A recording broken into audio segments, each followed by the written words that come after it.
everybody. It's almost agreement time. I got a couple of kids here with me because we're going to talk about schools coming back and election days and all sorts of other silly stuff. So they can't hear the intro because the way I got it set up today. So I've got to try to keep them in their crazy at bay. Anyway, we're almost in agreement. Almost in agreement at gmail.com. Find us on Facebook, on Twitter, on YouTube. Go to our website, almostinagreement.com. While you're there, you can check out Election Guide 22 and see all the cool stuff that we got going on there. And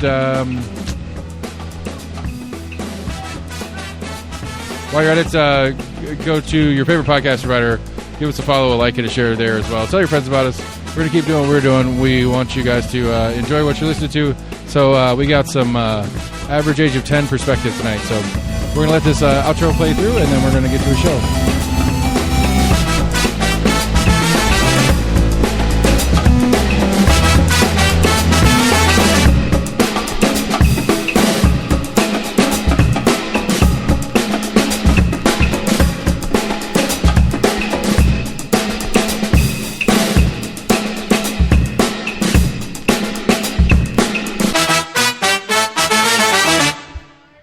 No, we're good. I'll just.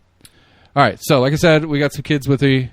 We're gonna do. We tried a little bit with all four of them, and it got to be too much. So we're gonna do two at a time. So we got the younger two set. We got Monkey Sabo, Lil E, Munko Sabo. No, it's Munko Sabi. Munko Sabi. Why? Why is it so complicated? Munko Sabi. Yes. Munko Sabi. Yes. Monkey Sabi. Okay, I think we got it. Let's all take a breath.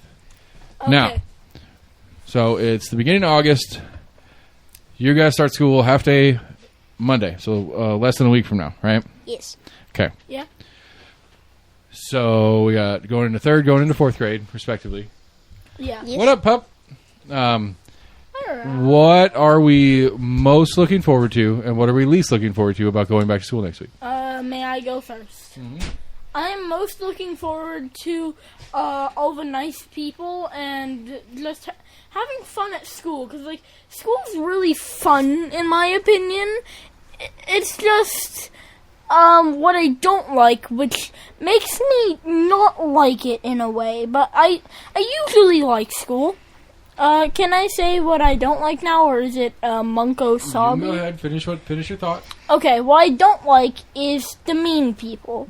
Like the bullies So and stuff. school's all about people. Good people, bad people. Yeah. You like the good people, you don't like the bad people. Yeah.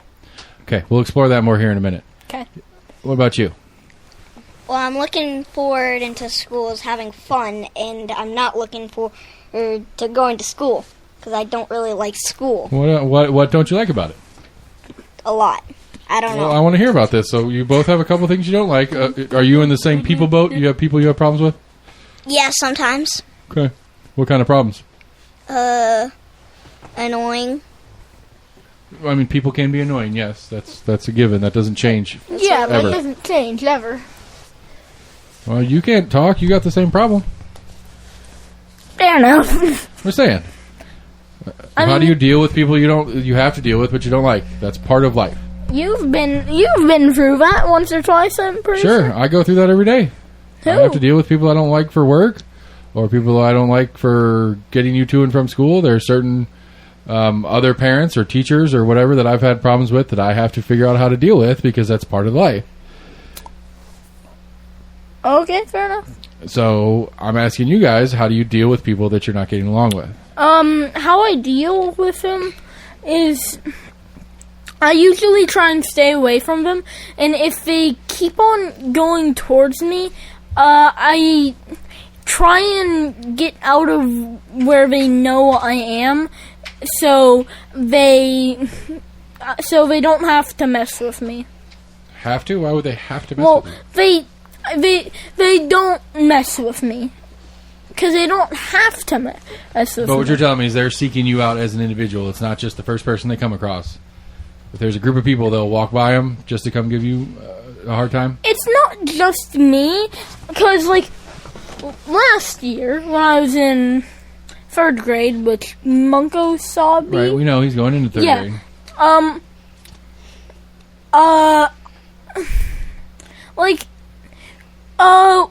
At the start of the school year and for most of it, until around after spring break.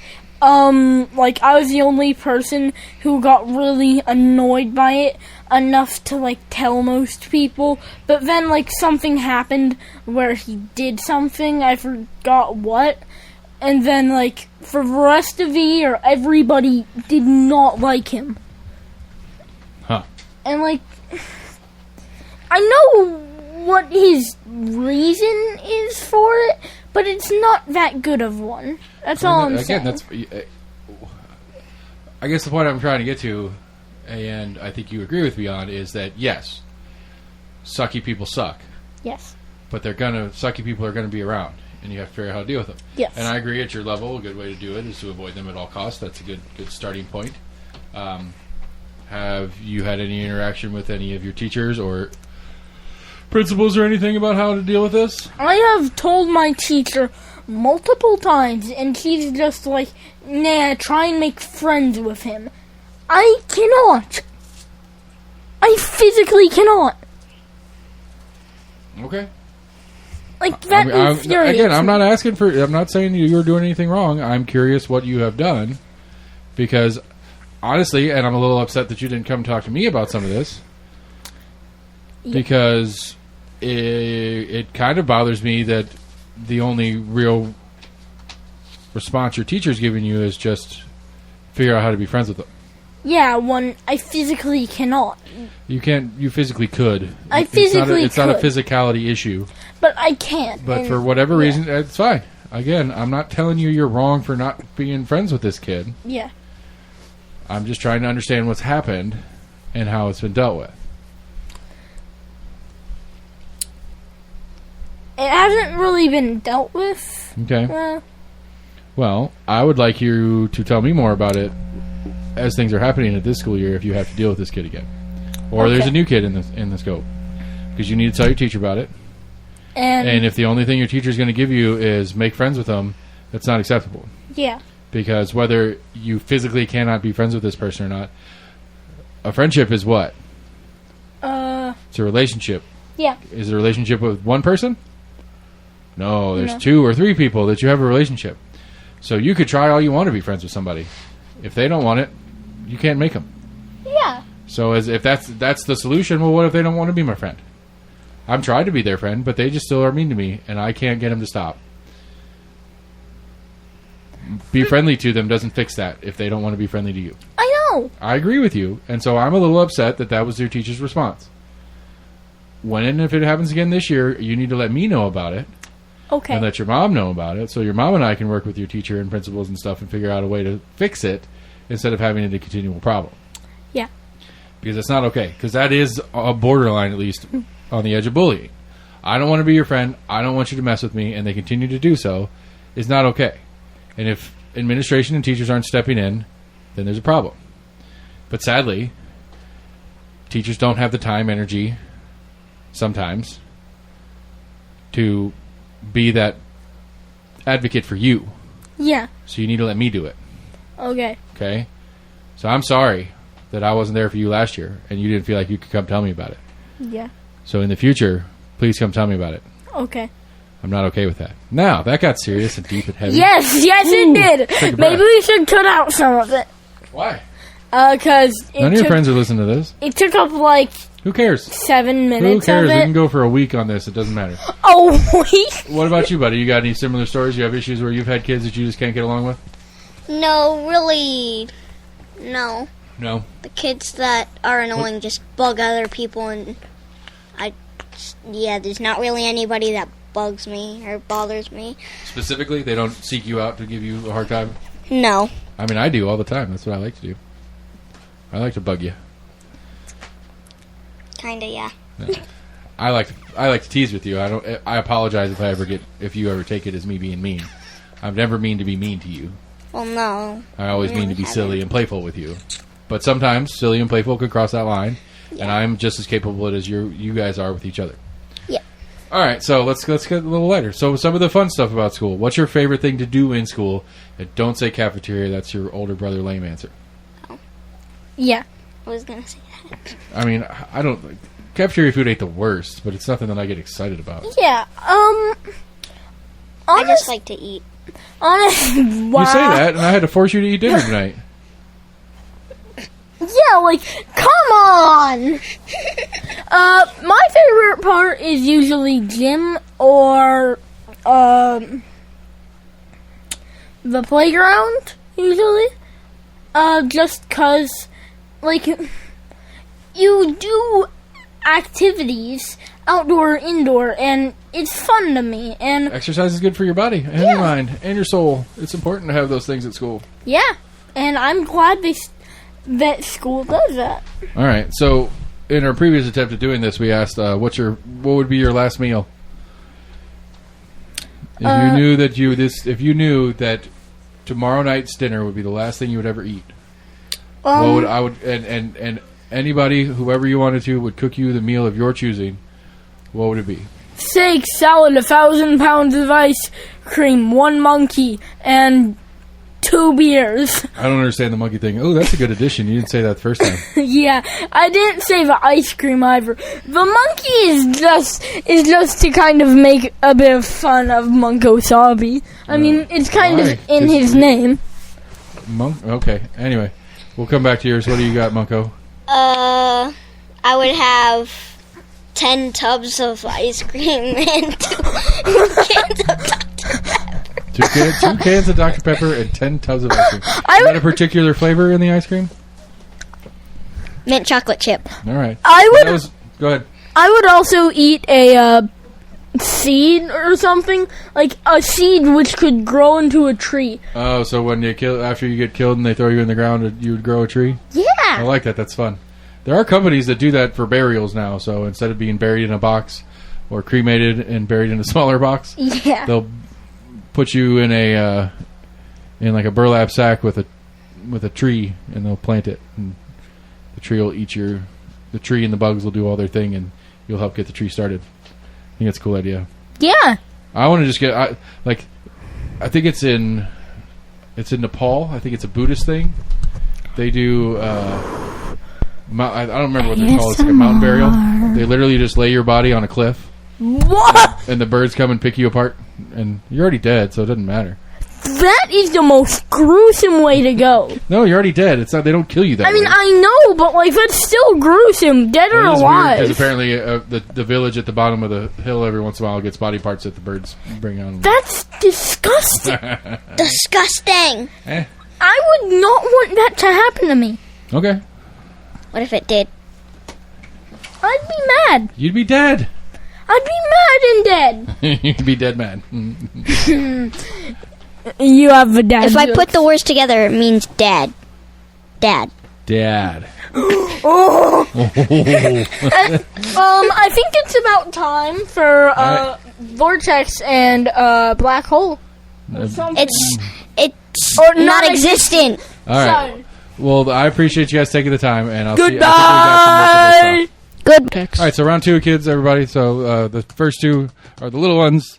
These are the older, mature ones. Definitely mature. yeah. Yeah. All right, so non-existent. What do you want to talk about?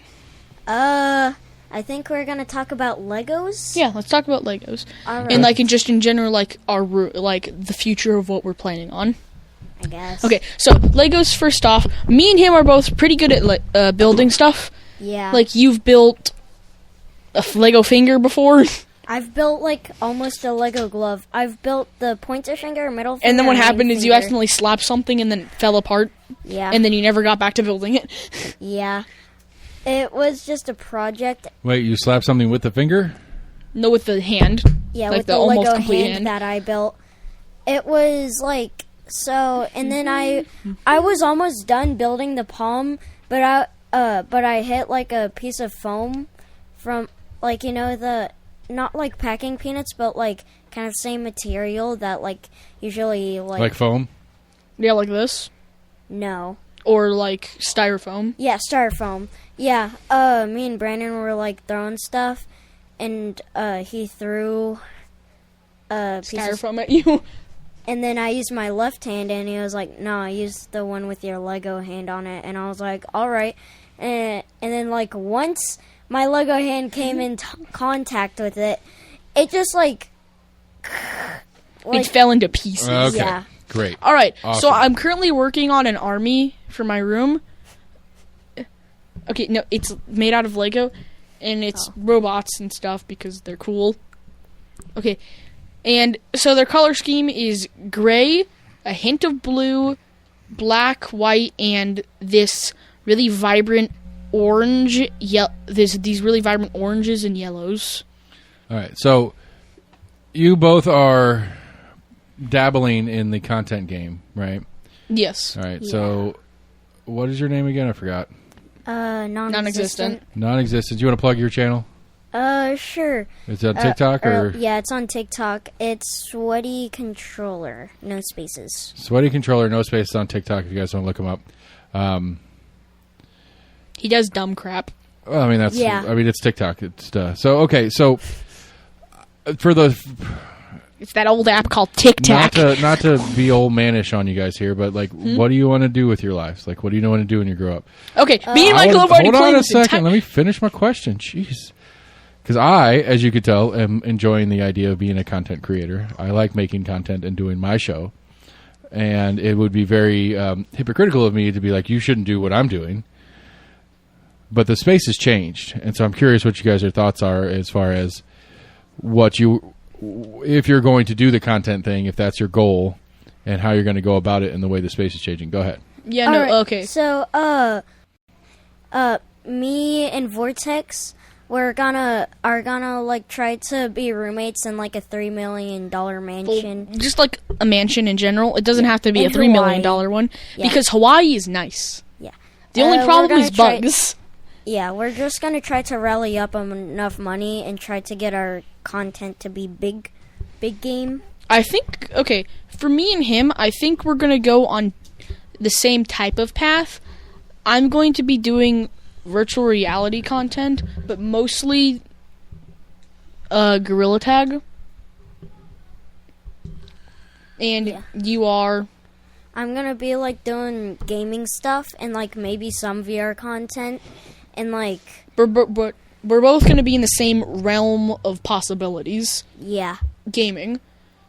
Yeah. And we could throw in a couple of our other friends into this mix. But like it'd be kind of easy if it was just the us two. Just the two of us. We can make it up for crowd. I mean, I get it. Like, I understand the potential of it being a thing. And I know I told you about this. I don't know if I told Non-Existence here about it. He, Mr. Beast was on Joe Rogan. I listen to Joe Rogan show a lot. Yeah. And I was really surprised at how much effort Mr. Beast puts into his work. Oh yeah. I just kind of like watching these videos. It's like this is kind of a bunch of kids being stupid, doing silly stuff. It's fun. I like Mr. Beast. I think he does some great videos. Yeah. But I didn't Beast I didn't friend. realize how much effort he had put into it, and how much time he grinded Yeah, no, to get to be who he is. Yeah, and his how big first channel, is. which I forgot the name of, was what he did is he did like Call of Duty stuff. Oh Pretty yeah, sure. he did. And he did sub for sub, but the people for that were just like, hey, we're not going to watch your content, but we're still going to subscribe to you. So we had like 7,000 subs, but he was making no money because he got like 3 views on every video that he posted. So he deleted that channel and he restarted, and his brand new channel was like that one guy or something. Yeah. And then he continued grinding until he got to Mr. Beast 6000, and then the more it grew and his type of content got popular, the more people wanted to watch it, and it basically turned into the cycle of him making a bunch of money off of a video, putting all that money into a new video, and then Right, because that's getting one of the more things. money off of a video. Right, that's one of the things that was really impressive just listening to skyrocket. him is that, you know, he lives in a little house in North Carolina, and he's got that big studio that he's bought and built and all that kind of crap. Apparently, it's the yeah. biggest studio on the East Coast. Yeah. Is Mr. Beast Studios or whatever, but that's all. Everything he makes, he puts back in, except for the philanthropy channel. He all gives that away because that's the point. But everything he makes, he puts back into growth. Yeah, and that's how he he's takes a done it. very small percentage of the money. Right. To, he's for never himself. worried about it. At this point, it doesn't matter. He's got the money he wants. If he wants something, he can go buy it. But he doesn't think of it that way. His success is in the growth of the channel. Doesn't matter about money. That's how he looks at it. It's not about the money. He it's did a stream to hit 100 million He did a stream to hit 100 million, and all of his subscribers, like 3,000 of his subscribers, just unsubscribed right there to make it really hard for him. That's messed up. I think it's interesting. Is there anything at school? Like, is there any... Like we were talking about doing robotics and after-school programs. Is there any after-school programs? Like, I mean, AV Club when I was a kid was a joke. Like, everybody made fun of the AV Club kids, audiovisual club kids, which is essentially what content creation is now. The kids that played with camcorders and videos and lights and sound and all that stuff were generally thought of as pretty dorky back then. And now it's like the bee's knees. But I don't know that I've heard about it anywhere in programming that you guys could do in school. Oh, yeah, wait, no. So our after-school program that me and non-existent want to do, which is robotics, it's not as complicated as the high school robotics. All right, it's like an intro. That makes sense. Yeah, because you're messing around with these little, like, pre-made kits, but for these kits, you don't use the instructions, you just try to figure out how to make one. Well, that's cool. I like that. Yeah. And, okay, you can... All right, so... I was thinking that I could make like a Lego club that you like build a bunch of Legos and then show it off pretty much, and like actually good creations, not like just a couple pieces. Like and my make sweet Lego. Yoda here on the counter? Yeah, pretty much. Yeah, but like not like a Lego set. Well, because the thing about it is, like, the cool thing about the club stuff at school is you get access to parts and tools and equipment that's harder to do at home. Like to do Legos, to do random build Legos where you want to create a thing and to have all the parts and pieces, you have to destroy all the sets you have, and you may or may not have all the parts and pieces. But when you get into a club setting, like robotics club, they're going to have all the different tools and parts and motors and RC controllers and all that kind of different stuff that you can part and piece in and make it. And so I think that'd be an interesting club if somebody could put it together. I actually heard that they're going to do mousetrap cars.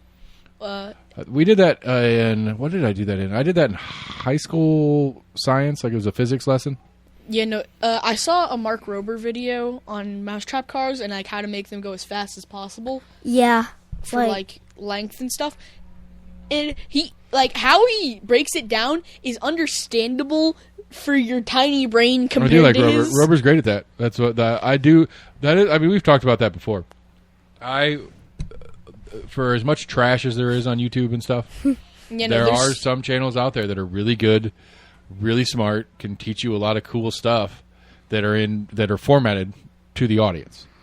Like, for example, there's like a bunch of channels like 5-Minute Crafts. Oh yeah, like, all of those channels, and it's the most stupid life hacks I've actually ever seen. Yeah, and it's like and it's like stupid. Like you super glue like a hanger thing and like put your glasses and put your glasses on it, and you have like one of those rashes like right here on your Achilles tendon. You duct tape bacon to it. My favorite silly one is you saran wrap your head and put a big dollop of peanut butter on your forehead, and so you bring your dog in, and again, dogs love peanut butter in this, so they're licking it off the thing on your forehead, and so that way you can trim their nails and they're distracted. Have you not seen that video? No, but that's stupid. It's pretty hilarious. I mean, it could be it's a way to do a thing. But there are fun ones in there that you learn some nifty little like. There was one they do plastic bottles, and it was like to build your own little tool, and you take a razor blade and you mount it on a piece of wood, and you can pull the bottle through it and make strands of plastic bottle, and you can weave them together, and they're really strong like rope. Oh yeah, no, we have some Plarn. It's like plastic yarn Plarn. We have like 2 Plarn thing like patio like covers like. Why of all times does my brain not work? I don't know. Patio covers, like they're rugs. There you go. Finally. Yeah, and those are like factory made ones. But yeah, I mean that's like people that have the time and energy, or they have the channel that they're making money off of it. They can spend the time doing those kind of things. 5-Minute Crafts. They have like 7.3 million subscribers, and I'm like, how? What about Coco Melon? Coco Melon has over 100 million subscribers. Oh yeah, I'm not joking about Coco Melon's beating Mr. Beast. I actually am concerned. What is Coco Melon? Okay, Coco Melon. Oh, I have to explain this to you. This is so fun. It's stupid. Coco Melon is like a toddler show, and it's on Netflix and YouTube and all that And good like, stuff. and here's another thing. Cocomelon, on one of the episodes about like washing your hair and stuff, a kid in the tub was bald. And You don't watching need to that- wash your hair if you're bald. You don't need to wash your scalp, but it's pretty funny. All right, so school's coming back. Give me a couple minutes on school, and we'll call it a show, okay? All right. So it's fine. I got to fix one already. I'll fix another one. 3, 2, 1. Me, non-existent, want to talk about a couple of other things before we go on to school, and then we'll continue. Is that good? Okay. Okay.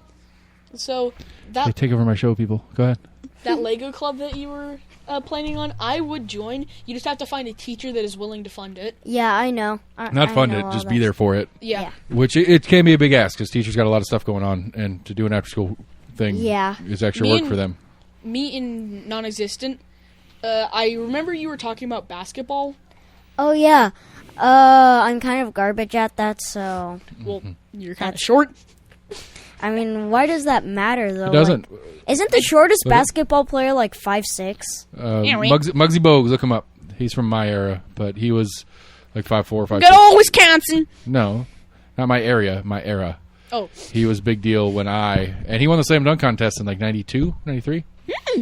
And but he was like 5'4", 5'6", something like that. I'm probably gonna be like 5'8". Any sport, there is 6'2" to 6'4". any sport there is a natural body type or a series of body types that work the sport best. Basketball, tall, skinny dudes. Usually, Shaq. Shaq is not a skinny dude. Shaq's not skinny, but he's tall. Right.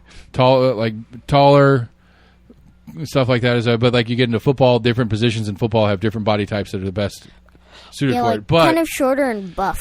in every single version of every single sport, the natural body type can be broken by somebody who puts forth the effort to do so. Okay, 1 second. I want Muggsy to. Bogues, as we were talking about, he was too short to play basketball, but he did it anyway. And he put forth the effort to be good enough to go out there and play with the guys that are a foot taller than him. Okay, I want to say something that was really, really funny that I saw on YouTube Shorts. So a guy said, Netflix, bad movie idea.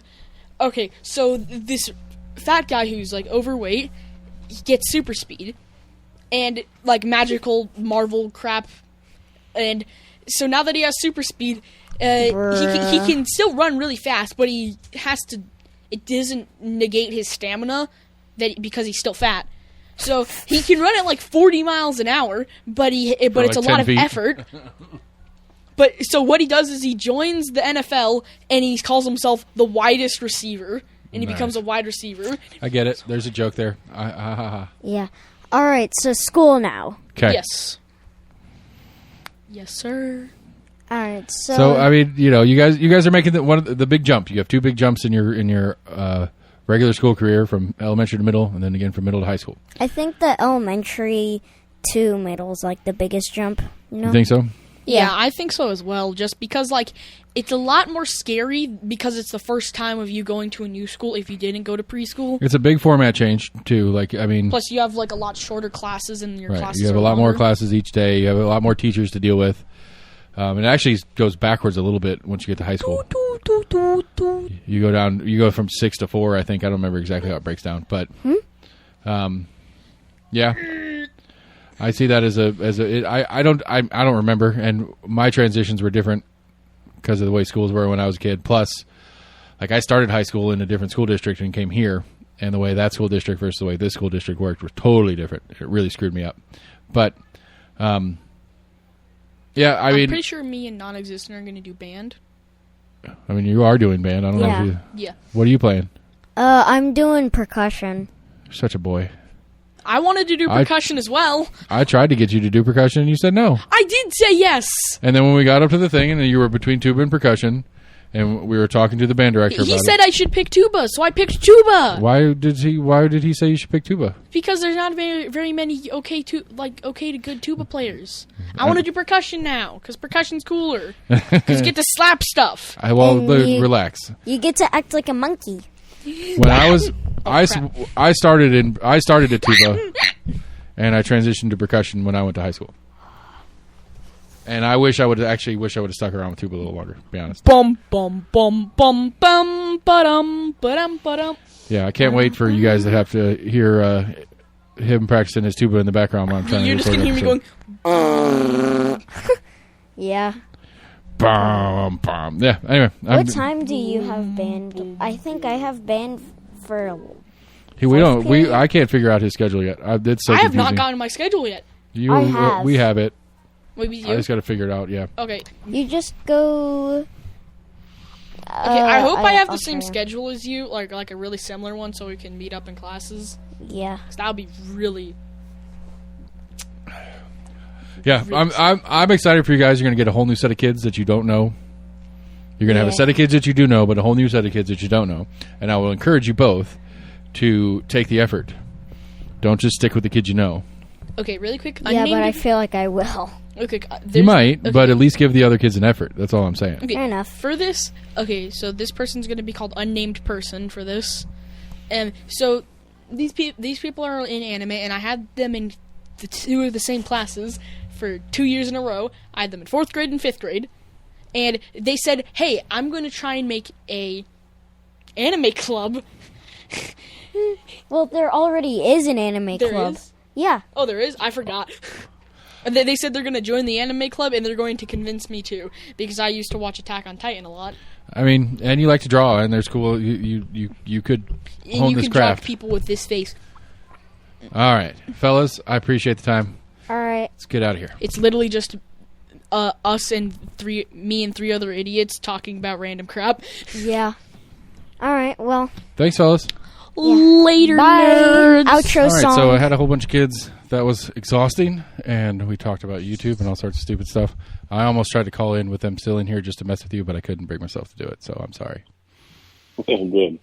All right, so I don't know. You want to talk about Africa, or you want to talk about the election on Thursday that you're going to go vote in, or what do you want to do? Yeah, I don't know if I'm voting. You don't know if you're voting. Yeah, there's probably not going to be a world left anyway. Say again? I said there's probably not going to be a world left anyway. What? How are we doing? What? We're going back to Afghanistan or what? No, China. Come on now. Oh, what am I missing on China? I haven't. I'm not working this week, so I haven't been listening to the news. Oh, man, you're like out of date. Nancy Pelosi landed in Taiwan, and the Chinese government said that she lands in Taiwan. That's like a act of war. And she went there anyway, and now China's got like hundreds or not thousands of tanks and troops on the border of Taiwan about to invade. Oh, see, then they interrupt Jeopardy last night for some Al Qaeda guy getting droned, and they didn't interrupt Jeopardy tonight for this. Yeah, she landed today. Huh. How have you been out of touch on that? That's like a huge thing going on right now. I mean, I don't know. Pelosi arrives in Taiwan, vowing U.S. commitment. China. Let's see here. It's Reuters.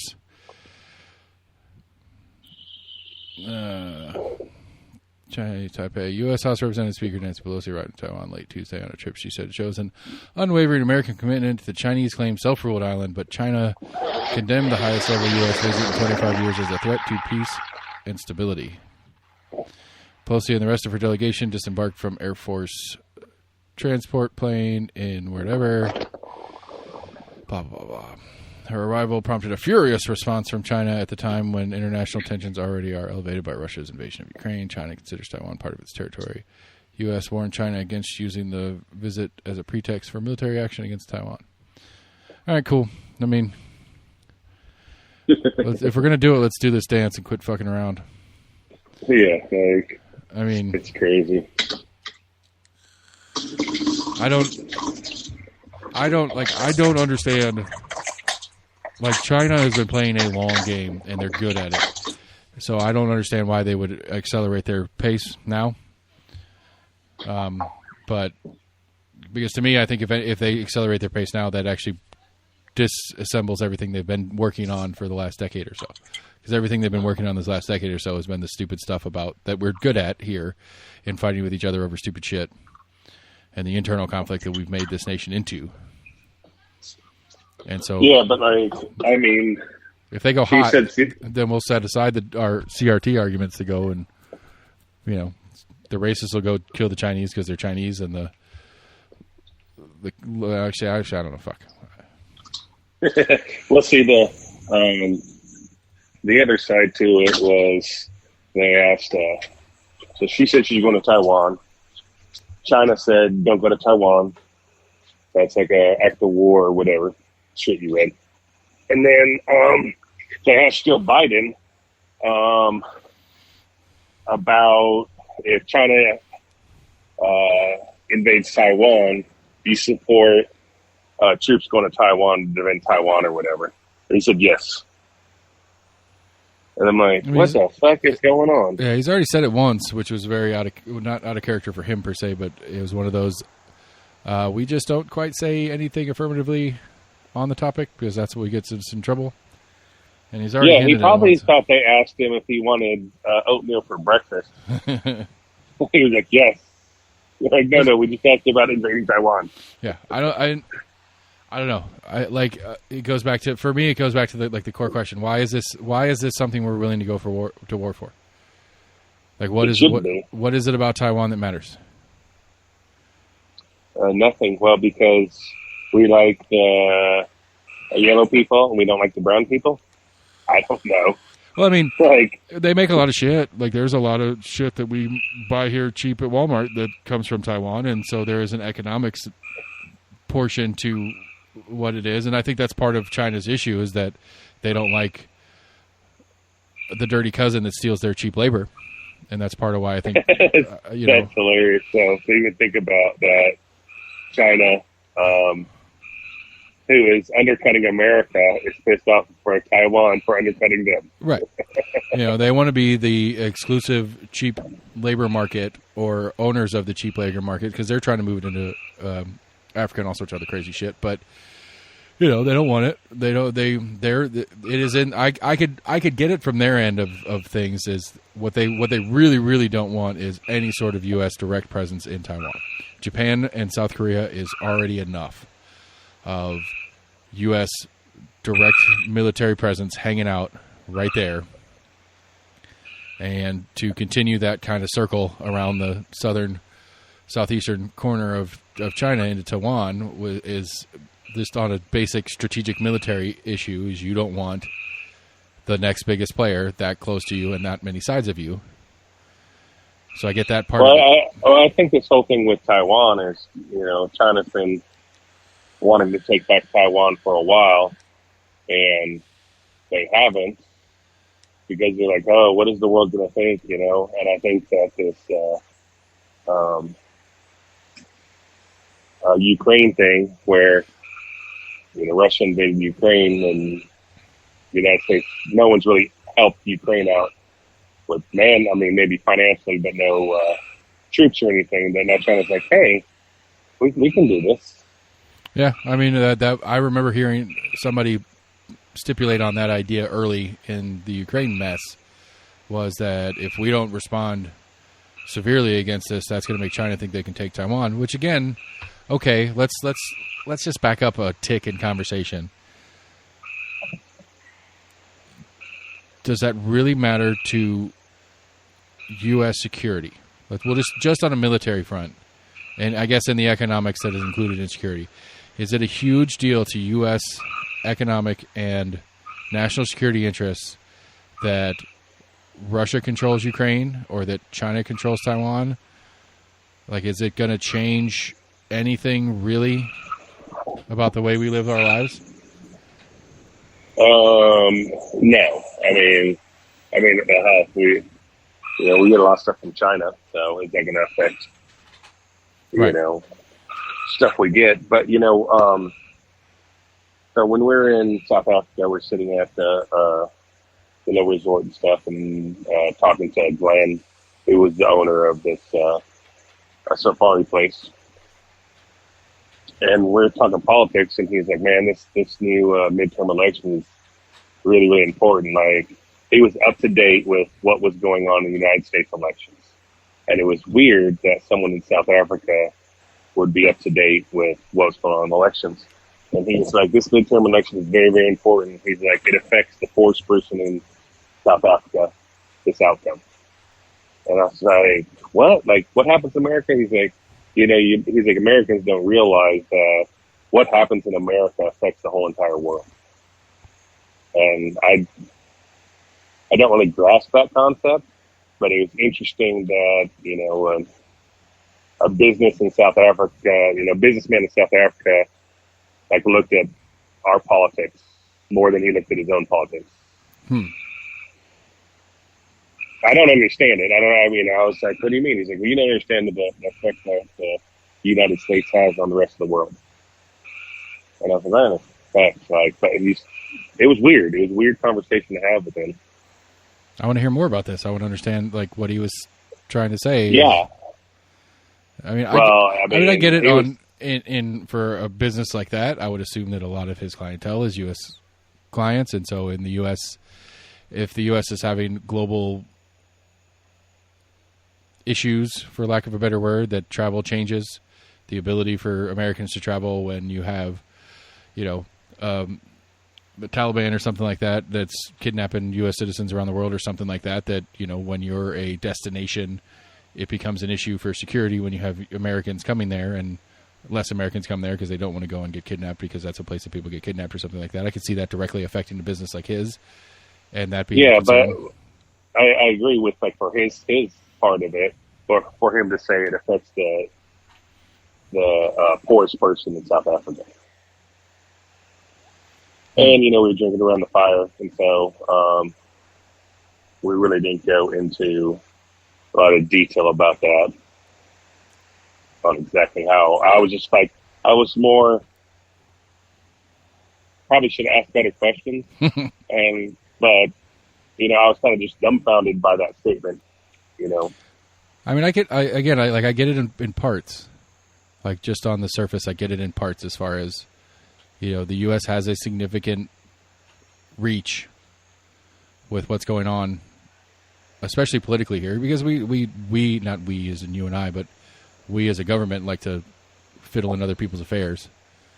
And so if I guess that's the question I have is what is, if these midterms are important, what is he wanting out of it? What is the better outcome of these midterms in his opinion? His opinion is a Republican. Right. Okay. And for what end? Because they meddle less, or they just go straight to war instead of in weird, behind the scenes games? No, I don't. No, I don't know. But I know he was definitely anti-Biden. Right. Well, him being anti-Biden and saying these midterms are very, very important. That's affect what happens. I would say he's hoping for a more Republican-controlled Congress. Right. That's curious. I really wish you'd ask better questions, because that would have been. Well, you're drinking around the fire at night. No, I get it. These poor saps have heard our hunting episodes where it's an hour and a half of us just shooting shit around the fire. There's no. There's no continuous idea. I didn't ask a lot of questions about. So we were there the first 5 days we were there. We were the only people there, and they kind of have a co-op at that place where they have Glenn and his property was 10,000 acres, but they have so many other farmers around there that have acreage, and they're allowed to. So it's a total of 100,000 acres to use to go drive around on and stuff like that. And he had his neighbor came over the last 3 days with 3 American hunters that he was taking them out. Not Glenn, but his neighbor. But they stayed in Glenn's rooms and stuff and ate dinner with all of us and stuff, which kind of sucks because we kind of liked having the whole place to ourselves. And one guy was from California, one guy was from Arizona, and one guy was from Colorado. And the fucking guy from Arizona was a big fucking racist. And they were just dumbass Americans, just I don't like to be, when you're in another country, office and shit like that. But yeah, we had a conversation around the fire. We're just sitting there talking, and someone's talking about politics or whatever, and the guy from Arizona goes, Hitler wasn't a bad guy.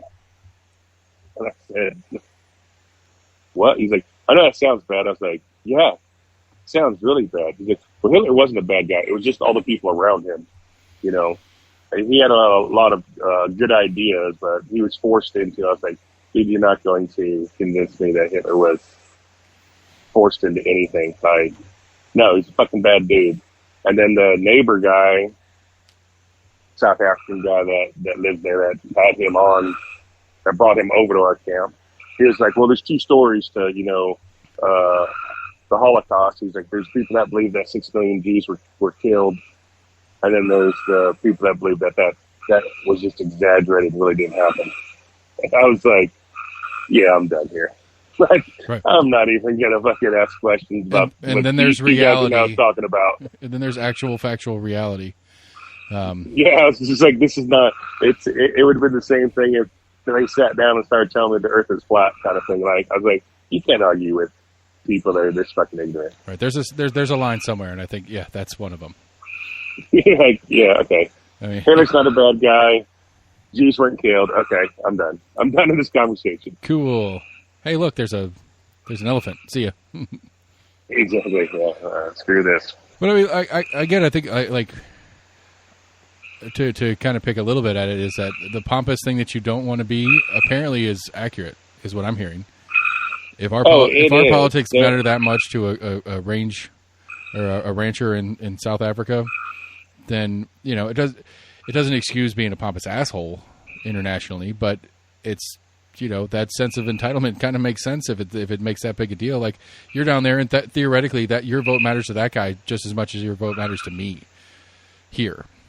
Yeah, it's strange to think about that whole. They run a good business and stuff, and it was there's other than the American dude and that neighbor guy. I mean, they didn't seem racist. I mean, Glenn and Charmaine are white, and our two professional hunters were white.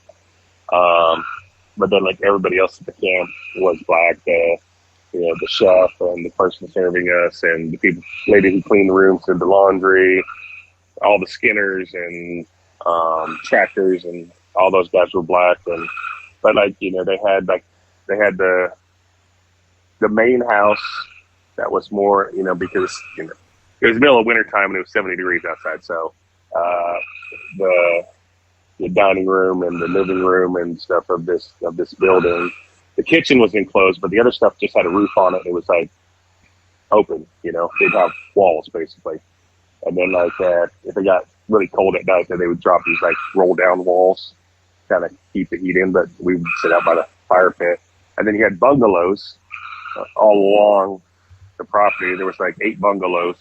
And then if you drive down the dirt road a little farther where they like processed all the animals and stuff like that, there was like almost like a little apartment complex kind of thing where all those people lived in.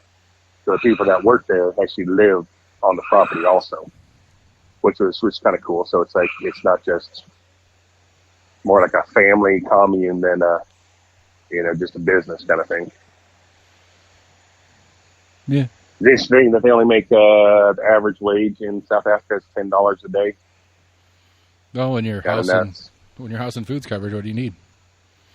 Yeah, that's true. Yeah, you don't have food. And it just depends on how flippant the ownership is in that case, because that's a big fucking deal if you get fired, if you're dependent on your employer for house and food. But well, they said when COVID happened, like, they have a bunch of people from Zimbabwe that work for them. And when COVID happened and they had to shut down, they kept all their Zimbabwe people because they didn't know, if South Africa opened back up and Zimbabwe didn't, would they be able to come back across? Right. They'd be, or they'd be stuck or anything. So all their people from Zimbabwe, they just continued to pay them through the whole entire pandemic and stuff. So it was cool. I mean, they're very, very intelligent operators. It was neat to see a whole other side. And it's also funny when in Africa, like, it's they said they're a third world country, and I was like, I don't really see South Africa as being a third world country. I don't know what the breakdown on what makes a country a third world country or not a third world country. Yeah, I don't know the rules on that. You're right. I don't know, but I never thought about that they were a third world country, but they considered themselves a third world country, which was interesting. Yeah, I thought like third world was when it was like under $10 a day average. I thought it was like $2 a day average. Yeah, I don't know. But, it's interesting driving around with, we had, when we were in Johannesburg, driving around, and we had this black guy, Gilbert, that was taking us around. He took us, like, to some shops and stuff, and kind of gave us a tour of Johannesburg, and, like, oh, this is the real nice, rich, super rich area, all that kind of stuff. And, like, there was this little strip where there was, like, BMW and Mercedes dealerships and, all the high-end car dealerships. And he's like, yeah, these apartments up here are like super expensive. And we're like super expensive. Like, what is an apartment rent out for? He's like, oh, it's gonna be like $400 a month. And it's like, Jesus. That's high end. Against average of $10 a day. No, I agree. But like, it's funny that right. You put it against what, like. What a shitty fucking apartment in Knoxville. Right. It's going to be more than $500. Right, like $700-800. I mean, yeah, the little pink house that I lived in for a long time was $600-something, and that was 15, 18 years ago now or whatever. And it's like, oh shit, up here's something to rent for now. And then he drove us through, what is it called? It's a poorest part of Johannesburg. District 7 or whatever, isn't that the one that made the movie about? It was like District 7 looking.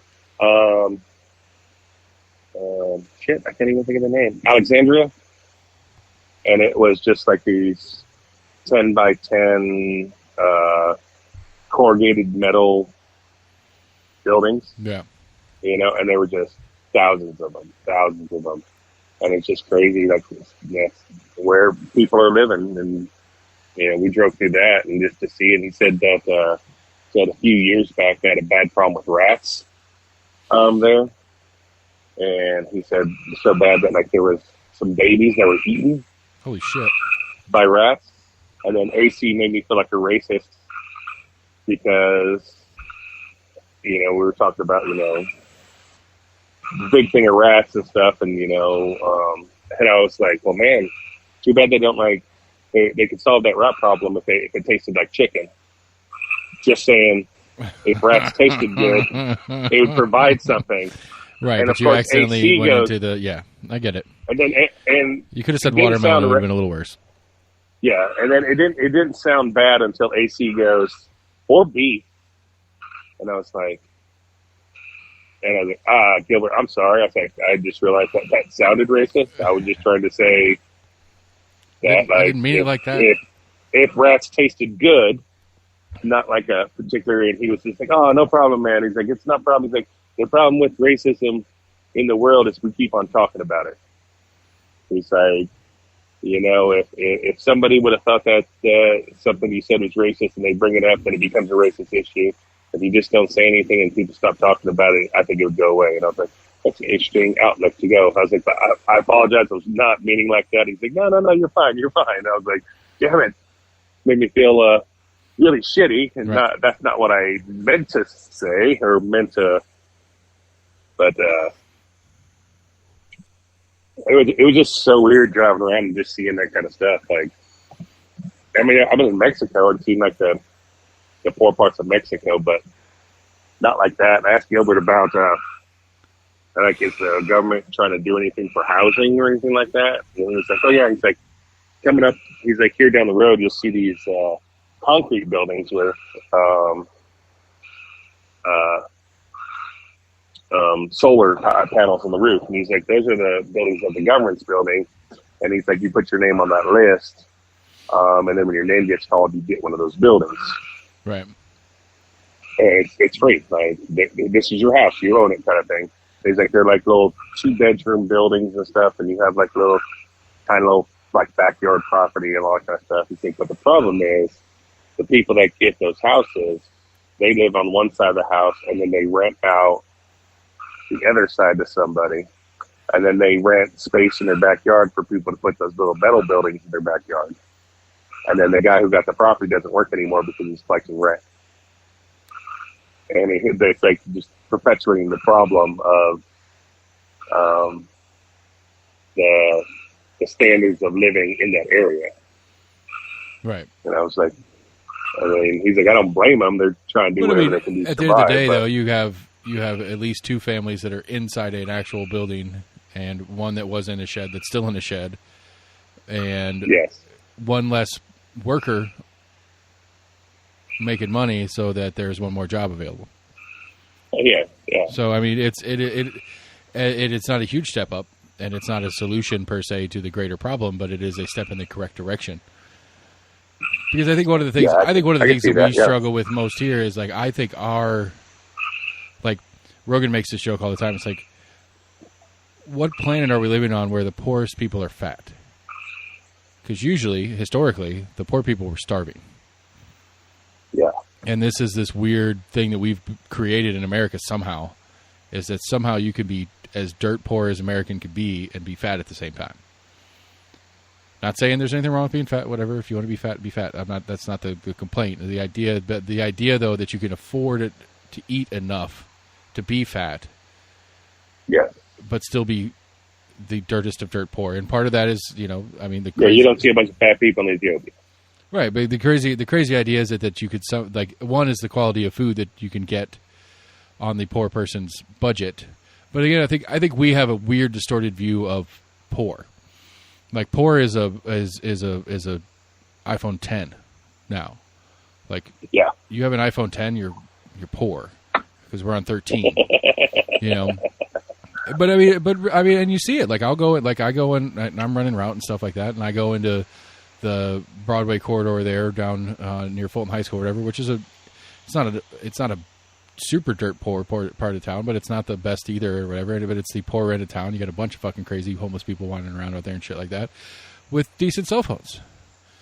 And it's like, I understand as we have progressed as a society that to be a functional member of society, you kind of need a cell phone at this point. I get that, but at the same idea, it's like, well, you have a cell phone, but you don't have a job.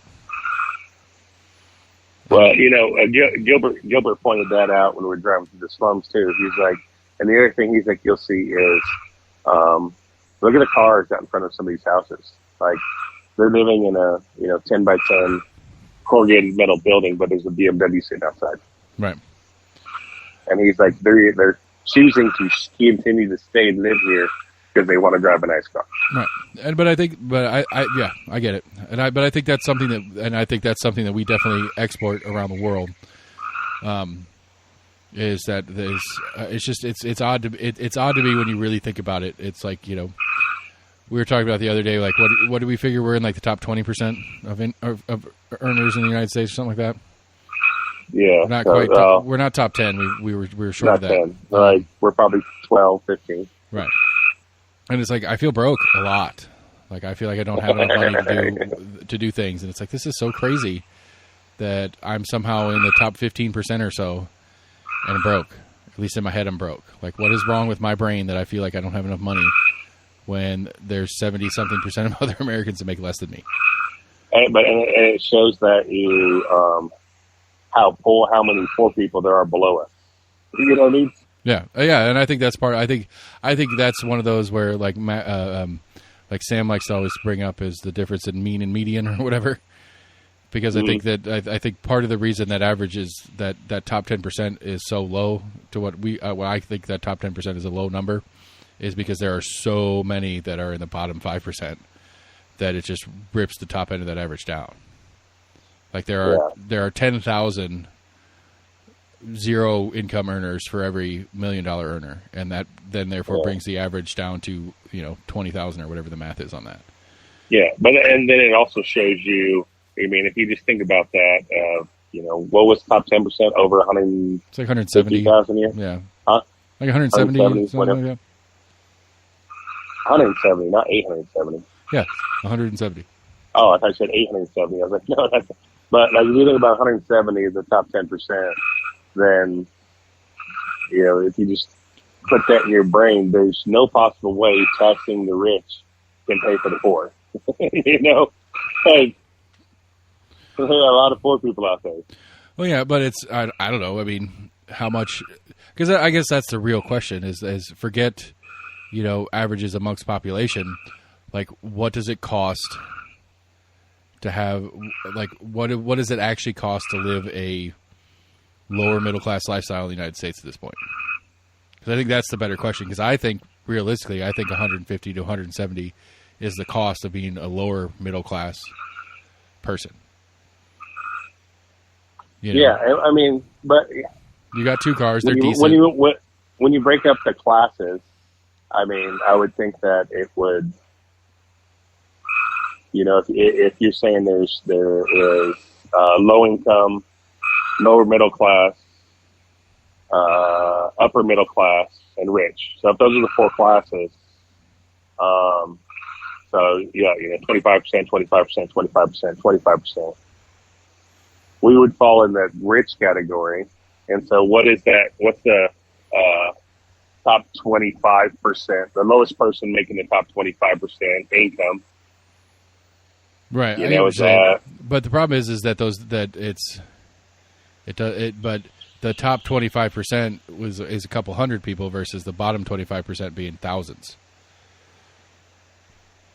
And that's what I'm saying. I'm saying when you're bringing up classes, shouldn't you do it by people and not by income? And so if you take the poorest 25% and they're the poor thing, and you take the next 25%, and then you take the next 25%, and you take the next 25%. So upper middle class, if you broke it down by percentages, would be probably like of people of the population would probably be like $30,000 to $50,000 a year. Yeah, sure. And then that lower middle class would be like $0 to $25,000 a year, or $1 to $25,000 a year, and then bottom 25 would be 0. Right. Actually, probably the bottom 2 25% categories would be 0 or near it. Yeah. And then right in that breakdown, the upper middle class or whatever would be, up to $50,000 or $60,000 a year, and then the top 25% of population would be over $50,000 a year. And so, but again, I think that's the point. Is like that is that if we're looking at what it costs, I guess maybe using the lower middle class lifestyle, whatever you want to reterm that as, instead of using it as the class, like a decent American dream house, picket fence kind of bullshit, 2 cars in the driveway. Yeah. Like, what does it cost to actually do that? And what percentage of the population can actually afford it?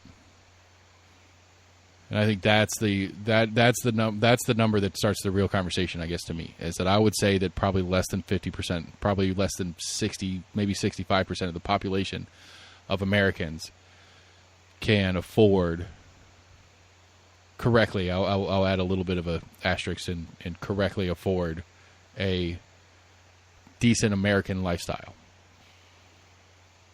And I only add correctly because a lot of people do it through debt and shit like that, and at some point that chicken comes home to roost and it falls apart. But I'm looking up what do you have to be to be in the middle class? Middle class income is $52,000 to $156,000. But again, throw that out. I mean, I get what you're going for there, but to me, it's like, so, small 2-bedroom house on a quarter to a third of acre or something like that. You're in Knox County. You're looking at, for an old but functional house, you're probably looking at least $150,000, $160,000. So with the current rates and stuff like that, you're probably in the $1,200 a month rent. The old adage is quarter to 20% of your income should be your housing. So if you're going to afford buying a house at $1,200 a month, you need to be making 5 times that in a month, which is $5,000, $6,000 a month. It needs to be your income. Yeah. A month. So $65,000 a year needs to be your income in a very generic Dave Ramsey style budget of how to live your life, and how many people make $60,000 a year as an individual. Because I think that's one of the issues too, is that a lot of people, I guess, make it as a household, but then how much do the expenses roll up because you're doing it as a household? How much more expensive is it to hire babysitters, after school, preschool care, all that kind of shit? Raise a family, because I don't know. That'd be, $60,000 a year. That seems like a big number, but it's not. I guess is my problem. Yeah, it says 0 to 32,000 is considered poor. 32 to 53 is considered lower middle class. For high earners, and that's their household income. Household income, yeah. All right. So by the definition, what's your reference here? For high earners, a 3-person family needs to make between $106,000 and $372,000 to be considered upper middle class. And those who own more than get paid $373,000 are rich. Okay. What's the reference? Like what website? U.S. News Today. Okay. Because I get that. That doesn't seem unreasonable, I guess. What was lower middle class? 30 to 50, 30 to 60. Lower middle class is 32 to 53. Middle class is 53 to 106. Upper is 106 to 373. We should do some. We should do some homework on this and come back about it, because I think it's an interesting take. Because you could take that'd be household income of 53. I don't know that functions in Knox County right now with the cost of, I think that could function in Knox County right now, but I think you get out of Knox County, it doesn't make sense. Because Knox County is pretty cheap, even with the crazy housing market that we're in right now. Yeah, in LA, that would not pay your bills. Yeah, exactly. So I think that's a weird, as we're discussing it, the more I'm realizing that it's like, okay, maybe here, where we all agree 100% that this is a cheap place to function as a human being. For now, we'll see. Maybe Debbie Helsley will win the mayor race and run up that cost of living a little bit. There's part of me that wants it. There's part of me that we need it. Because you run up the cost of living. As long as it's not run up too much, it just makes those that own already here more valuable. Because it's still going to be cheaper than other places, even if it's more expensive.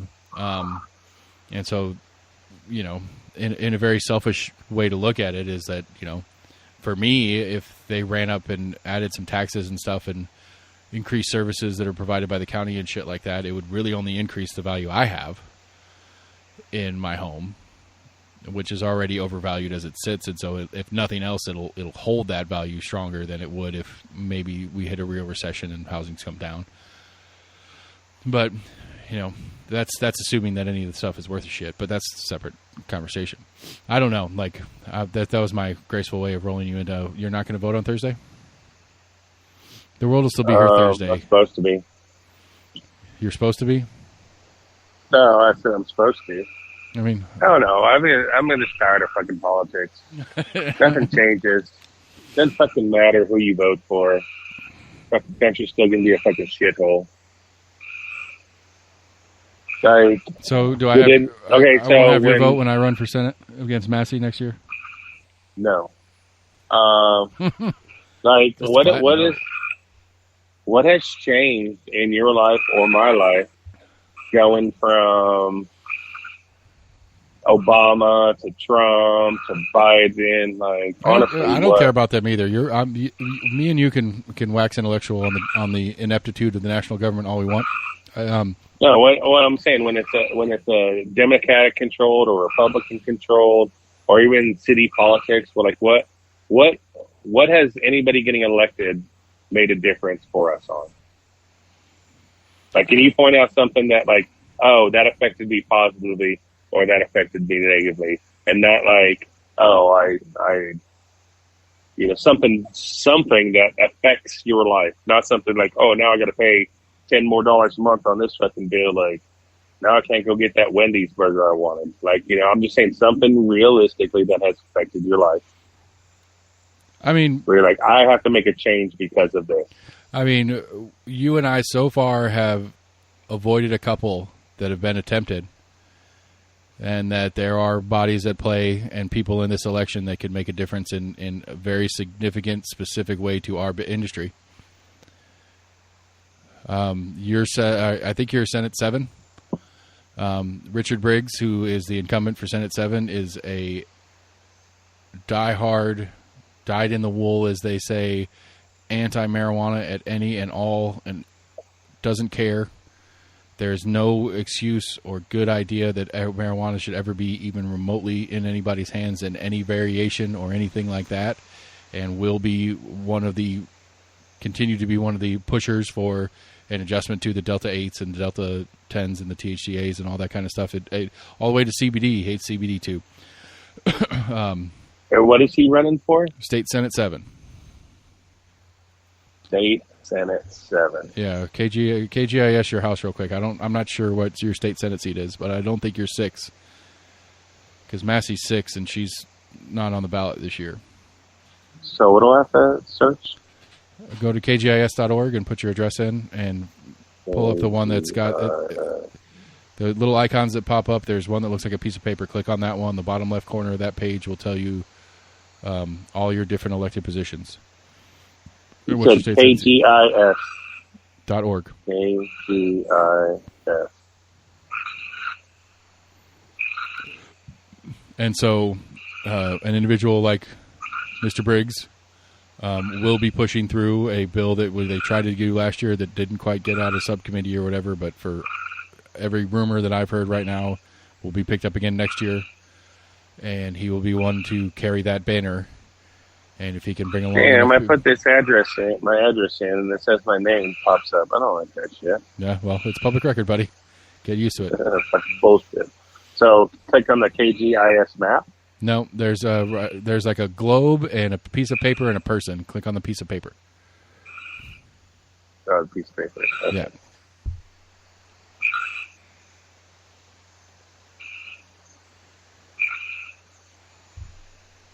Okay. Voting Precinct 61. State House 16. State Senate 6. Okay, so you're Massey, so that one doesn't count for you this year. 16. Would you say State County, House what? 16. Who's that? Carringer? I don't have anybody next to it. Oh, they usually tell you who it is currently. No. County Commission 7. Charles Bussler, Jay Larson, and Justin Biggs. Is that Larson J? Yeah. And then School Board 7, Patty Bond. Would you say 16? Yeah, it's Michelle Carringer, and she is running unopposed. So, yeah, you're fucked there. Sorry, buddy. Patty Bounce, she's not running again. That's the school board. School board's Steve Triplett, who's the guy that works for Chick-fil-A that stole money from the school he left in Ohio. And Dominique Oakley, who's running as independent, who, I don't know, she's really, she at least presents as a Democrat, not that really matters, and she probably won't win. I think I would vote for her if I was in your district because I don't like the Steve Triplett stealing from the school he was working for before thing. I think that's because if he could have handled it better, even just politically, whether it was true or not. If he would have handled it correctly, I wouldn't count it as a strike against him. But the idea of him trying to avoid it, and then when it's brought up, being like, "Oh, it wasn't that big a deal," and it's like, "Yeah, it was that big a deal," but yeah, Larson Jay's running against Dylan Early. I don't know. I mean, you know, commission, the big issue in commission is going to be development stuff.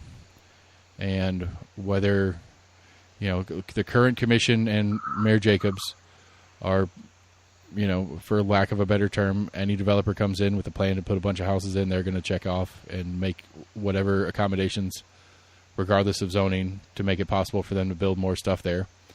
And I understand their reasoning to do so. You know, but, you know, Dylan Early and, I mean, really the 11 one, Frazier and Underwood, that one you're probably, if you want a little pushback against developers, either one of those is going to do fine with it. I think Frazier's going to win it anyway.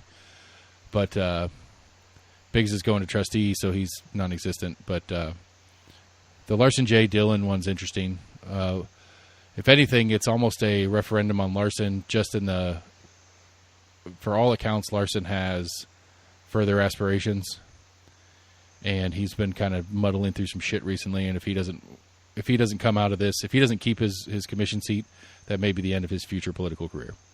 And there are people that want to see that happen because apparently he wants to run for city mayor. Wants to run for city mayor. Yeah. And so there's some, and he's bucked some norms, which who cares about bucking norms? He went and pitched a fit at a city council meeting about them raising city taxes. And it's like, well, you're a commissioner, you shouldn't do that. And it's like, well, he's also a city resident, so, whatever. But for most accounts, that's him just trying to play the, I'm a real Republican, so I'm going to say no to taxes. Wink, wink. Next time I run for this seat, remember this, that I came and did this thing. Yeah. And so raise our property tax. Right. Right. He's like, well, I tried to talk the city out of raising your property taxes. Elect me as mayor and I won't raise your property taxes again. That's what it feels like to me, from enough. I've talked to enough people that the rumor of him running for mayor isn't just a rumor, it's likely. And so it seems like that little pitch on city council was him saying, when I run for mayor, remember I'm the guy that tried to talk the previous mayor because he's going to be running against the incumbent Kincannon. I tried to talk the city out of letting this current mayor, elect me instead of her because she's going to raise your taxes again. I tried to talk him out of it before, and I'll keep it from happening in the future. But again, I mean the commission stuff. It's development conversation. It's how developer friendly do you want our county commission to be? How much do you want our county commission to throw zoning and codes out the window to get more development in? Yeah. So, but you still have given me a bunch of shoulda, coulda, woulda, possible. This might affect you, but since Obama, what is something that has affected you because somebody's got elected that people should have went out and voted for? You can't name anything because it's all bullshit. Well, I mean, that's what I'm saying. I got sidetracked into your actual ticket. I mean, I like it started with the Briggs one because I thought that was your ticket and it's not. I mean, that Briggs one, me and you, we are a significantly different place financially if Briggs gets reelected. Our likelihood of fighting that off goes down with Briggs being reelected. Even with the other candidate running for 7 in the primary, it's only a primary here this week for his race at least. Even the other candidate is less likely to be as hawkish against anything marijuana related as he is. He is the most anti-pot person probably in the state,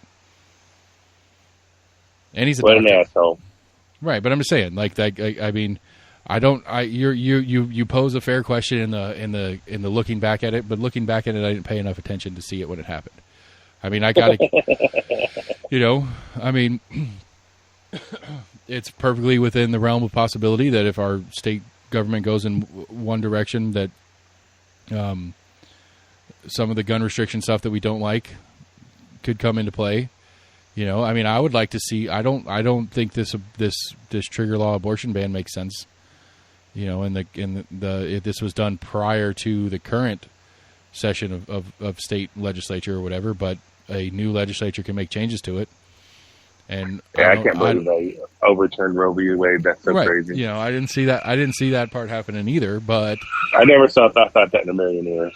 But right, but it's happened, and we have a state legislature that's going to either stay where they're at, which is pretty minimal, or go even less and support pushes for less. And so I don't know. I'm not a girl, and so I'm not having abortions anyway. But I don't think it's appropriate that our state has, that puts doctors in a position where you have a patient that has to be dying on the bed before you're allowed to abort the child inside them. And that, knowing that that's the saving grace of that is the procedure that could save the mom. Like, there's a couple stories. I think there's a Texas story already, and everybody predicted it happened. I can't remember what the issue is. There's some specific issue, ailment, disease. AC could tell us exactly what it is or whatever, but that, I mean, essentially a baby will kill the mom, regardless. Whatever it is. I don't know the title of it.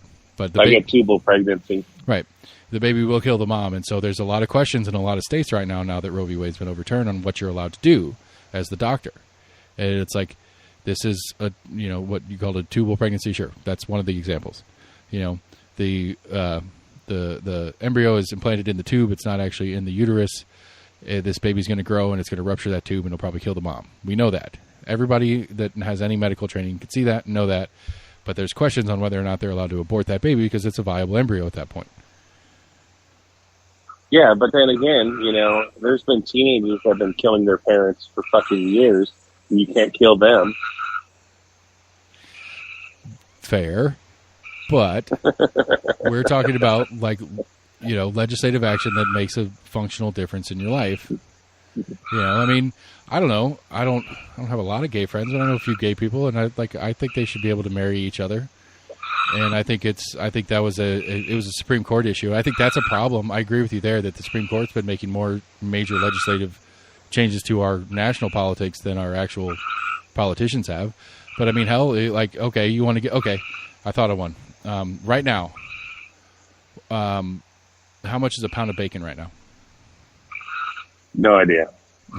Not helpful. Like $5, $6, somewhere in there for some. Isn't it always like $5 or $6? No, like 2 years ago, it was like $3 or $4. Okay. Now we can argue about the causes and core issues of where and what the big issue of inflation is. But one of the factors, regardless of argument, is stimulus checks, is airline bailouts, which I remember at the time when these airline bailouts were happening, I remember railing against it, and UNAC were like, "You're stupid," and I was like, "No, I'm right," but whatever. The bank bailouts, these different things that are costing us money. We're going back to what we were talking about, like the cost of living and middle age or middle class lifestyle, whatever. The cost of living is going up because of inflation. And a lot of that, not all of that, because there's corporate greed going on as part of it and blah, blah, blah, blah. But a good chunk of that is U.S. monetary policy. The way we are printing money, the way we are spending money, the $40 billion or whatever the fuck it is that we have sent over Ukraine already, of the 80 that we promised that we're going to send, all that kind of shit. That money comes from somewhere. And for the U.S. government, and this is one of those fun little things that nobody likes to think about when they talk about it, inflation is good when you have a lot of debt. It's really good. Because at some point, your income comes up because of what's going on in inflation. So like right now, base salaries are going up for a lot of places because people need employees, and employees aren't taking jobs for low wages or whatever. And so those those wages are going up. What happens to income tax when wages go up? They get more. You collect more income tax, right? And so let's say I'm the U.S. government. I borrowed $10 billion in the mid-'90s, right? And through the period of time, and I'm paying back that loan of $10 billion or whatever, but through the period of time, the value of the dollar is dropping. Average wages are going up to offset the value of the dollar dropping. And so my income as the nation, as the government, is going up because I'm taking more income tax in. But my debt is still that original $10 billion, $100 billion, whatever it was, and I spent it on whatever I spent it on back then. So I already have the income. I already have the thing that I spent the money on, but I'm making more income on the other side because of inflation. Inflation is good for the national treasury. It's not good for me and you because we don't get to offset our debt that way. I mean, it is technically. Like if you own things, if you already own things and you have, I'm in a position where, and I think you're the same with me, where we got our houses and we refinanced at some point and got a really good interest rate. Mm-hmm. And right now, if it's not as great for us because we're self-employed, but even as self-employed, at some point our prices are going to have to go up to keep up with market and all the kind of different crazy shit that's going on. And so while our standard of living might not change, our income's going to go up. But we have a fixed payment on our housing. One of our biggest expenses is fixed low because we own it already. Where the people that are trying to buy right now are the ones that are getting fucked by it. Yeah. And so because to me, I think if you're going to make real class conversation, it needs to be the owner class versus the renter class. Because that's the real divide. Because the owner class isn't impacted as hard. Not that they're not impacted, but not as hard because if you're renting, you don't own that asset. And so the cost of that asset goes up much more than the cost of owning the asset. Yeah. And so so while it's a long, complicated, convoluted conversation to get to that this is policy, but this is policy This is Pelosi and Schumer and McConnell and Biden and Trump and all of those signing checks to spend all over the place on all sorts of things that we have collectively elected them to represent us with, but they're writing those checks all over the world. But the bill comes to us. Mm-hmm. And whether that bill is directly through taxes on us or through inflationary and other economic factors that are going on, that comes back to us, and that's what these elected officials are doing. Now, the fact that we don't know that is probably number 1A of the problem, is that we can't break that down and say, oh, the Fed, some of the Fed is the grossest thing on the planet to me. I hate the Federal Reserve. I think it needs to be at minimum audited, if not altogether abolished. The idea that a semi-private entity that the board of directors is appointed by the president and Congress and appointed and confirmed by Congress. It's kind of like a Supreme Court of money, for lack of a better word, but they're not a branch of the government. They're an independent entity. That they get to create money out of thin air and lend it to banks at a rate. And then we borrow that money from the banks at a rate above the rate that they borrowed it from the Fed at. And they get to set the rules because it's their bank. The Fed is their own bank. They get to set the rules on how the banks pay it back. But you and I are, at the end of the day, going to hold the bill. And worst case scenario, we default, the bank takes our house. 9 times out of 10, the Fed is not in the housing business, so they don't care. And so they let the bank sell the house off, pay them back eventually. But it's near no interest and stuff like that. That's why we can't save money in any positive way. It's like, we can't save money because why would the bank pay us to hold our money when they can get money for free from the Fed or near free from the Fed? That's why it's a big deal that the Fed jumped up, 1% last week? 100 basis points? Which I don't know why they can't just say 1% because that's what it is. Because people don't understand that. Right, but all they're doing... That makes more sense if they're like, it jumped 1%. Right. But if you say it jumped 100 basis points, nobody knows what that means. So right. You so just when forget about it. When Trump was kept yelling at the Fed to keep the interest rates low or whatever, and you had $100,000 that you're like, hold this bank for me, please. Do I get any good money for it? It's like 0.22%, 0.25%, because they got it for 0.05% from the Fed. Why were they going to pay for your money when they could borrow somebody else's for cheaper? Like, that's how banks are supposed to work. Banks are supposed to work that you and I put our money in the bank. They loan our money to somebody else at 5% interest. We get 2% for them holding the money, and the bank makes 3% in the middle, and everybody wins. The guy that couldn't afford the thing got the loan in a way that he could afford to pay it. We got a little bit of kickback for our money being held there, and the bank got some money for doing the processing. So with the Fed jumping, we might be able to make some interest on our money then. Right, except it's not going to offset the price of inflation, so we're actually losing money in real time anyway. That's the brass tacks. Like, I go back and forth. Like, I was overpaying my mortgage on purpose. Like my mortgage is $1,000. I was paying like $1,300 a month just to throw an extra $300 into principal to take it from 30 years to 28 and a half years or whatever it is, just to cut down long term. And I was thinking about it, and I was like, why am I doing that? My cash right now is more valuable as cash right now for me to buy other things with than it is to prepay my loan, because the interest on my loan comparative to inflation is so cheap that I would rather pay my loan longer than not have the cash right now. Yeah, something like that, 2.5, and now they're loaning it like 4? 6? No, 5 or 6. 6? Is it? Is it that high? Yeah. Jesus. I mean, I was looking at we've been looking at houses, trying to buy my mother-in-law a house and all that kind of shit, and we were looking at, and it's a little different because it's not a residence; it's essentially not primary residency, and it was at like 5 flat like 3 weeks ago, and that's before this newest Fed hike. So I mean, that's a bunch. Yeah. We're looking at buying a house. Like, I did the math on one we were looking at, and it was like half the house. It was a little like 1,100 square foot, 2-bedroom, 1 bath. Mm-hmm. Is in the city, so it's going to have extra taxes or whatever. But I want to say I did the math on it, and it would have been like $1,350 a month. More than your house you're paying now. Right. More than I was overpaying when I was overpaying for my house right now. and that's just because of the interest rate difference.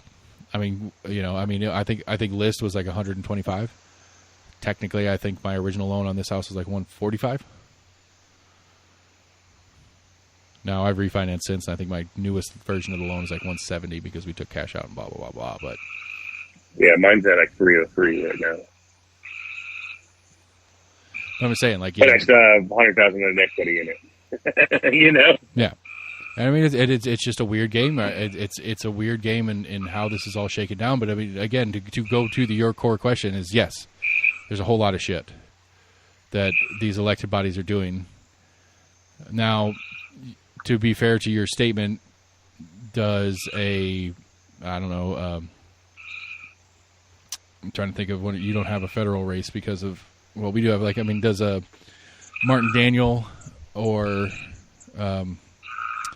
what's the Carhart guy's name? No idea. So he's our state house or our federal house rep, Hutchinson. He always wears his Carhartt jacket, like that's his little shtick. Jeans and a Carhartt jacket. No, I have no idea. Anyway, he's our state. He's the federal rep for like this region of Tennessee or whatever. But he's running against Martin Daniel. Now, Martin Daniel gets elected. Does it change much? I don't know. And I guess that is why I'm so rabidly third party. Even if it's a third party I don't like, I will. If there's an independent on the ballot, I'm gonna take the independent. I don't care. You're throwing your vote away. Sure, and I'll do it again. Because at some point, somebody's going to look at it. And I was talking to Matt Shears about this bingo board on your eye, everybody. That was hilarious. Thank you, disgruntled ball fan. That bingo board was amazing. It's like at some point, Matt, you and your party are going to say, we could get Seth's vote if, and then fill in the blank, whatever the blank is, and.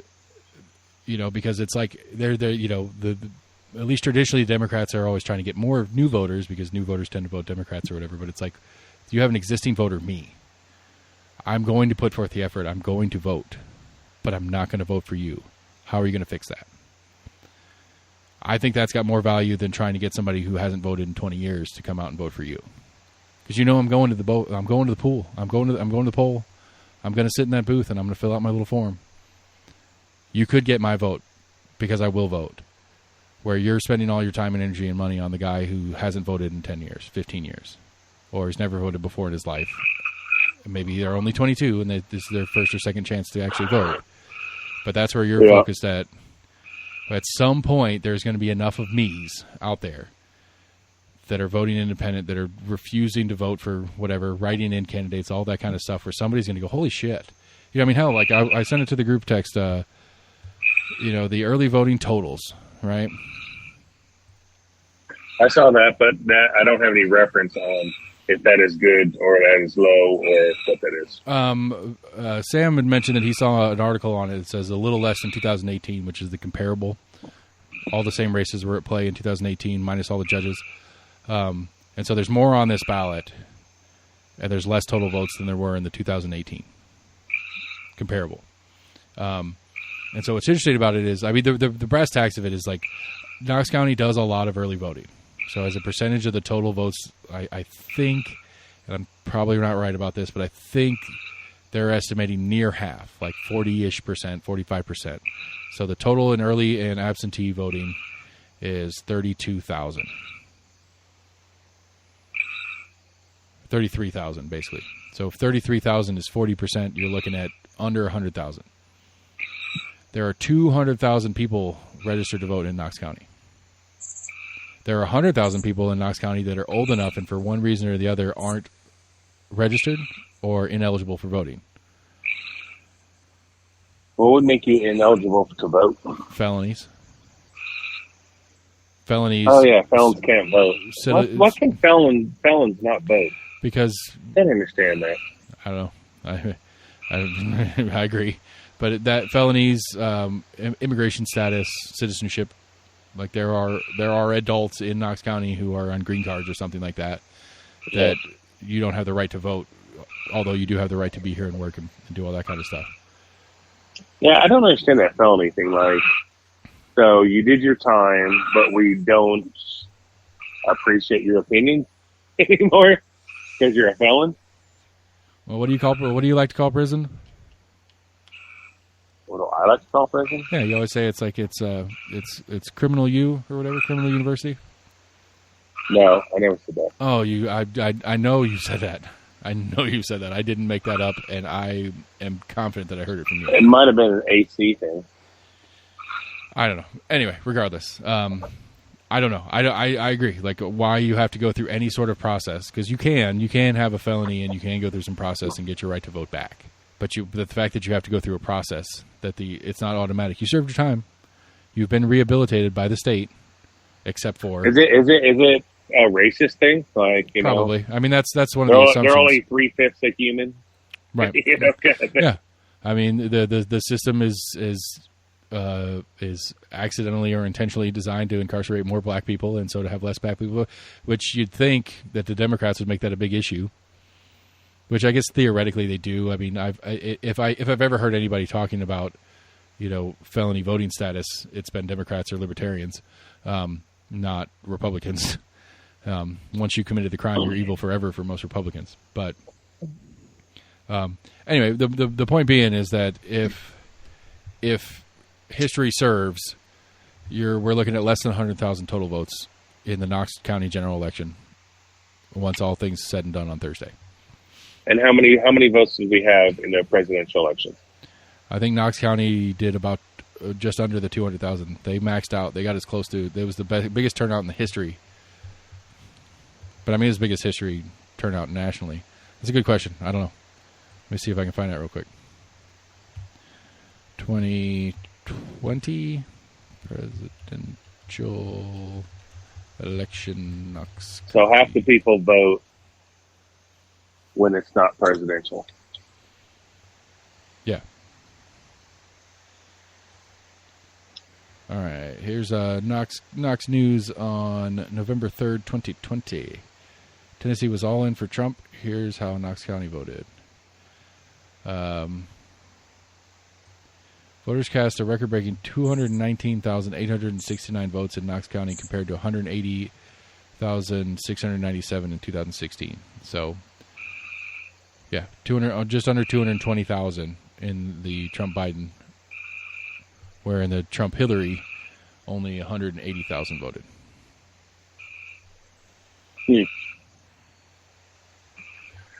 So crazy. So we'll hit half of that maybe. But I mean, anyway, the 20% of Knox County, you know, obviously 15 to 20% of Knox County isn't of age, they're kids. But 20% of Knox County is going to elect what 100% of Knox County has to deal with. And that's going to be a good turnout. That's nuts. Yeah. And I mean, again, to answer your original question, there's a lot going on. There's a lot going on that, you know, and to lean into a Samism is that it's a lot of stuff that we don't notice. On the grand scheme of things, you know, if that road doesn't get paved this year, but next year, who cares? You know? But I mean, I don't know that. Okay, so another one that's very specific to us is the Emory 275 exit, the new interchange they're going to build up there. Yeah. Elected officials said okay to this idea. You know, this involved federal, state, and local, but they came together to come up with the idea of putting this weird, like the 408 exit crisscross bullshittery. And that's what's going to happen there. And our money is going to be spent on that, and we're going to have to live with it. I don't have a problem with that. I'm not saying that you didn't say whether it was pro or con. You said pros or cons. If you consider that a pro, then great. I don't know if I can. No, but whether it happens or it doesn't happen, at the end of the day, how much is that affecting my life? That's what I'm saying. Well, whether that happens or a different version of it happens, or where it doesn't happen, does affect your life. The traffic on there sucks. Is this going to make traffic? Is this going to make traffic better? I hope so, but it may not. It may not be the correct solution for the space. There could have been other options that would have worked better. if we saw dirt roads down Emory, like, I'm still living my life. Like, it's not that huge, big a deal. That's what I'm saying. It's like, at the end of the day, it's like it's not really affecting me. I mean, I disagree. I think it's affecting you a lot more than you acknowledge. Because we wouldn't have a shop on Emory because Emory wouldn't have any commercial on it. I mean, there's no. We would just have a shop somewhere else. It's full on butterfly effect. And how does if you and Dale had put a shop in on Broadway somewhere instead of, or if you would have put it over there instead of, where would we be today with that difference? I don't know. Whether that's a pro or con, I guess we can wax intellectual about how different things could be, but I mean, who knows? But this one doesn't exist. To me, it's kind of like, if I would have got that scholarship to this university, I'd be an NFL player right now. Like, it's very easy to go back and say, if I would have done something different, like, it's a shoulda, woulda, coulda kind of mentality. Like, so where you? Okay, I don't know. I mean, it is okay. Here's another one that's easy because you like. There's a system that you like out there that is not even being floated in the conversation. Nobody's talking about trying to do a Colorado-style version of school choice. All the Republicans are running on school choice, but not like you think of school choice. They want school choice in a voucher program. I actually kind of like the idea of doing the Colorado-style school choice where you can pick a school in the district or even out of the district, but in the state, and you can go there and it's covered, and if you have to drive, you have to drive. That's your own business if it's outside of whatever, blah, blah, blah, blah. Like, I get that as if school choice is the actual argument, then that should be part of the conversation, but it's not. And so we're in this new dichotomy of vouchers or no vouchers, or vouchers are the way it is, where I like a lot of parents, I don't think the way it is okay, but I'm not sure that I think vouchers are the solution either. But our elected officials are going to make a decision on that, and it's likely that we're going to see vouchers in the state of Tennessee, and we're going to have to deal with that. Now, you're on the tail end. Okay. You're on the tail end of your schooling kid's career, so it's maybe not as valuable to you. But it's going to have a hugely impactful difference on our kids at large, on how our kids get education moving forward, and that is an elected body at work. But there's fucking people that are doctors that grew up in Mexico, in shitty school systems and stuff. So, I mean, I don't follow the. So the quality of education, the quality of the general education doesn't matter to the individual. The individual is going to do what the individual does. Yeah, exactly. All right. Well, then if your kid's stupid, it doesn't matter what school you put him in. He's still going to be stupid. If he's smart, he's going to find a way to fucking excel and grow. And honestly, if your kid is smart in a stupid school, he has a better advantage to actually excel than in a smart school. Okay. So right? I don't disagree with you. Let's get rid of state schools and take that out of the tax thing, and let me keep my money. I mean, that's another simple way to do the whole thing. But they're just going to spend your money on something else, and you're not going to know about it. So they could actually do something like take less of our money. I mean, that's an option. That's not going to happen. I mean, it's an option. If we get the right people elected, we could start slowly, incrementally working that way. We could take things off that don't make sense and start dismantling. That's never going to happen because they want to get paid. If everything in a perfect world and they still had a way to give themselves a pay raise, they'd do it. Like, should we give this money back to the citizens, or should we give ourselves a pay raise? We have all this extra money. And if I can give them a pay raise, and they'd be like, "Oh, you're neutral this year. Good job." I don't know. I don't have any faith in any politicians anymore. Republican, Democrat. I am an agnostic citizen. Is that right? Like, agnostic is like you don't believe in religion. Like, yeah. All right. Yeah. I'm going to bed. I'm calling the show. This is great. It's good to talk to you again. It's good to have you on the show. I missed you having on the show. We need to get everybody together for at least one more show before everything falls off. All the wheels fall off in the future. All right, man. I'll holler at you tomorrow. All right. Cheers. All right, so that's a podcast. A little crazy there with the kids jumping in and out. Had a good time, though. Good to catch up with Max and some interesting takes on South Africa's amount of give a shittery for our politics and whatnot. So anyway, we're Almost Agreement, almostagreement@gmail.com. You can find us on Facebook, on Twitter, on YouTube. You can go to our website, almostagreement.com. Check out Election Guide 22. Election Day is Thursday, the 4th of August, so tomorrow. So if you haven't voted yet, get your shit together and get out there and vote. It's a big ballot. Take your time. Make sure you have extra time to get there and do your thing. It's going to... Once you get to the thing, they're clocking it at 10 to 15 minutes of actually filling out the ballot, let alone waiting in line, getting checked in, all that kind of crap. So be prepared. It's going to be a big one. Some important stuff, some not important stuff, but you know, you got to do what you got to do. Oh, if you want to write me in for mayor, that'd be fun. Lord Seth A. Barber for mayor. Write it in if you're bored. Anyway, we're Almost Agreement. Thanks for listening, everybody. Have a great day. Good luck on voting things. Go to your favorite podcast provider. Hit us up, and we'll talk to you guys soon. See ya.